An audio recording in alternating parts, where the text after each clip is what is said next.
ஹாய்ங்க. இன்னைக்கு டின்னருக்கு ரொம்ப சிம்பிளாக டேஸ்டியான சிக்கன் கெபாப் பண்ணியிருந்தேங்க. இதுக்கு சிக்கன் தைஸ் யூஸ் பண்ணியிருந்தேன்.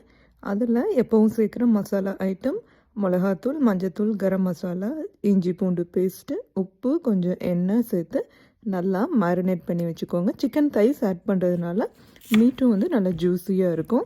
இது கூடவே கொஞ்சம் ஃபைபருக்கும் கார்ப்ஸ்க்கும் ஸ்வீட் பொட்டேட்டோவை தோல் சீவி நல்லா சங்க்ஸாக கட் பண்ணி எடுத்துக்கிட்டேன். கூடவே மினி பொட்டேட்டோஸையும் கட் பண்ணி சேர்த்து அதில் கொஞ்சம் ஆலிவ் ஆயில் டாஸ் பண்ணி உப்பு மிளகாத்தூள் மட்டும் ஆட் பண்ணி ஃப்ளேவருக்காக முழு கார்லிக்கையும் தட்டி போட்டிருந்தேங்க. மேரினேட்டான சிக்கனை 180 டிகிரி ப்ரீஹீட்டட் அவனில் ஒரு 25 மினிட்ஸ் குக் பண்ணணுங்க. கூடவே வெஜ்ஜீஸையும் அதே சமயத்தில் குக் பண்ணி எடுத்துக்கிட்டேன்.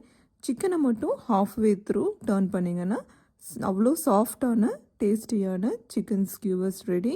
இது கூடவே சாலட்ஸ் வச்சு சாப்பிடும்போது அவ்வளோ டேஸ்டியாக இருந்துச்சு. கண்டிப்பாக நீங்களும் ட்ரை பண்ணி பார்த்துட்டு எப்படி இருந்துச்சுன்னு மறக்காமல் கமெண்ட் பண்ணுங்கள்.